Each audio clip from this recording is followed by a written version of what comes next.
Ազգային ժողովի հերթական նիստը սկսվում է հեռուստատեսության և ռադիոյի հանձնաժողովի անդամ Հակոբ Հակոբյանի լիազորությունները դադարեցնելու հարցի քննարկմամբ։ Հայաստան դաշինքը վրդովված է։ Պատգամավոր Արմենուհի Գյուրեղյանը խնդրում է պարզաբանել, ով է Հակոբ Հակոբյանը։ Դուք մոռանում եք, որ դուք այստեղ եք որպես ՀՌՀ անդամ,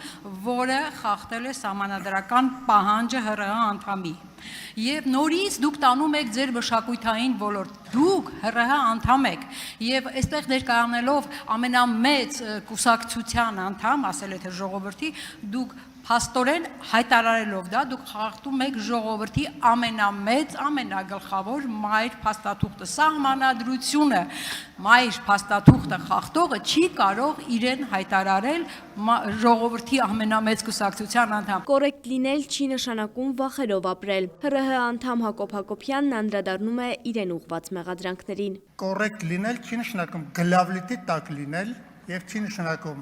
կոնյուկտուրայի նպատակներով կամ վախերով պաշտոնը կորցնելու կամ ազգային ժողովի որոշ ուրեմն քո հայացքները չկիսող խմբերի կամ խմբակցությունների կողմից քննադատվելուց վախենալով ցենու ծպտուն չհանել։ Ինչ որ ես ասել եմ, քաղաքական ոչ մի ենթատեքստ չունի, ունի պատմական ենթատեքստ, ես ծնված օրվանից մինչև այսօր այդ ենթատեքստի մեջ եմ։ Մշակույթի նախկին նախարար Հակոբ Մովսեսը Հայաստան խմբակցության պատգամավորներին սովորեցնում է եկեղեցի ու պետություն բառերի ծագումնաբանությունը։ Պետությունը նույնպես եկեղեցի է։ Եթե դուք տեղյակ եք պետություն բառի ծագմանը, որտեղից է գալիս այդ բառը, դուք մի քմծիծաղ եք, ես վստահ եմ, որ դուք չգիտեք։ Եթե դուք պետություն բառի ծագումը իմանաք, ապա կհասկանաք, որ դրանից սակրալ, նվիրական, ազգ, ժողովուրդ, լեզու, ինքնություն ձևավորող բան գոյություն չունի։ Պետությունը հրեշտակների 9 խմբերի 5-րդ խումբն է։ Այսինքն ժողովուրդը եթե պետություն չի կառուցում, ինքը նշանակում է, որ ինքը պատմության մեջ որևէ հոգևոր առաքելություն չի իրականացնում։ Ըստ Թագուհի Ղազարյանի 2025 թվականի օգոստոսի 8-ից հետո Դաշնակցությունն արխիվացված կուսակցություն է։ Դաշնակցությունը այլևս անելիք չունի, բայց դա իմ դատողությունն է։ Եվ ես կարծում եմ, որ մենք քաղաքական գործիչներս պետք է այդ մասին դատողություններ անենք, եւ քանի որ մեկնաբանության հարց է արդյոք Դաշնակցությունը պատմական անցյալ է թե արդի իրողություն, հետևաբար երևի ձեր մեկնաբանություններն էլ հավելյալ մեկնաբանության հարց են։ Քաղաքացիական պայմանագիր խմբակցության պատգամավոր Արթուր Հովհաննիսյանի պնդմամբ այսօր Դաշնակցությունը խոսում է սահմանադրության կարևորության մասին ու կանգնում սահմանադրական կարգը խախտողների կողքին։ Այդ նույն սահմանադրության ուրեմն մասին է խոսում պարոն Մինասյանը, որը ով ուզեց տապալել, ով ուզեց սահմանադրական կարգը խախտել, դուք նրանց կողքը կանգնած էիք։ Եթե ոչ առաջի շարքերում ամեն դեպքում այդ կողմերը ֆրֆռում էիք։ Գենշտաբ, պատերազմի ժամանակ միտինգներ, սահմանադրական կարգի տապալման մասին կոչ անողներ, որոնց դուք մինչև այսօր անվանում եք քաղբանտարկյալներ, չգիտես ոնց եւ չգիտես խի։ Ընտրություններն ով ուզում ա կեղծի, դուք ոնց որ այդ կողմերը ֆրֆռում էիք։ Երեք էլ հաղթանակ ինչ որ դաշինք կար վաղար շաբաթում, մի քանի հոգու հիմա բերման են ենթարկել, մեղադրանքներ են առաջադրել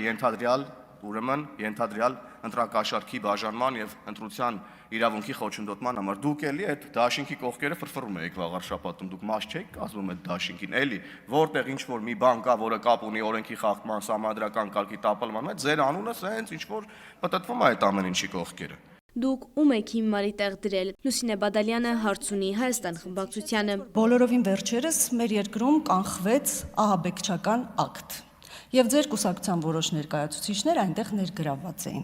Եվ ընդհանուր առմամբ կուսակցությունն էլ կարծում եմ համախոհեր այդ ամենի հետ, ինչ որ պիտի երկրում տեղի ունենար, այսինքն իշխանության վերնախավի գլխատում, ենթակառուցվածքների վրա հարձակումներ, նաև վտանգ, այսպես Հայաստանի Հանրապետության քաղաքացիների կյանքի նկատմամբ։ Ազգային ժողովի դահլիճում գրեթե բոլոր պատգամավորները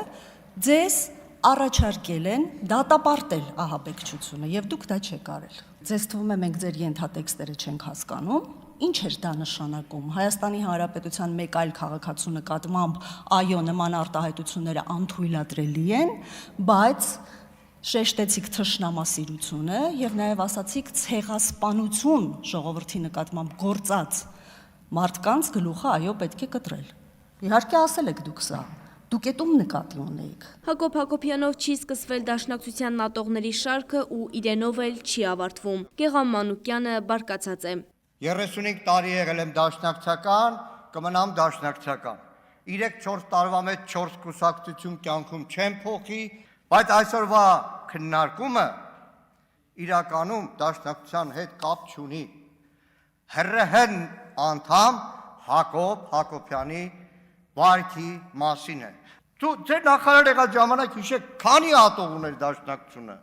Քանի հատող, ձեր կարդացած գրքերի այդ ամբողջ պաշարների մեջ հիշեք ցարերից ու սուլթաններից սկսած քանի հատող ուներ ու հիմա քանի հատող ունի դաշնակցությունը։ Գեղամ Մանուկյանն իր ելույթում անդրադառնում է Սարոյան եղբայրներ ֆիլմին։ Բայց ինչքան էլ ժամանակ անցավ հակադաշնակցական ֆիլմի մեջ հերոսը մնաց այնուամենայնիվ դաշնակցական Գևորգը։ Սարոյան եղբայրներն ավարտում է մի խոսքով. մենք դեռ կգանք։ 90 թվականին, երբ որ պաշտոնապես բացվեց դաշնակցության գործունեությունը Հայաստանում, Հայաստանի ղեկավար մարմնի ներկայացուցիչներից մեկը հանգուցյալ Վահան Հովհաննիսյանի հետ Ռուբեն Հովսեփյանն էր, ով գրական թերթում տված իր հարցազրույցում, ասում է այն տարիներին, որ նայում է Սարոյան եղբայրներ ֆիլմը,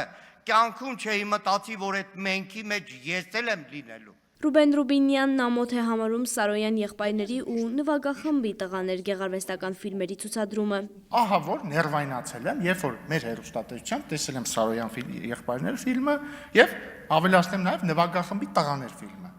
Եվ իհարկե որևէ կերպ չեմ ժխտում այդ ֆիլմերի գեղարվեստական արժեքը, բայց գաղափարական արժեքը ժխտում եմ ամբողջությամբ եւ ես համարել եմ, որ ամոթ է, որ պետք է նորանկախ Հայաստանում ցուցադրվի ֆիլմ, թե ինչպես են օտար ուժերը վերացնում մեր անկախությունը։ Ես ներվայնացել եմ դրանից։ Հիշեցնեմ, Սարոյան եղբայրներ ֆիլմում երկու եղբայր են Գևորգը ու Հայկը։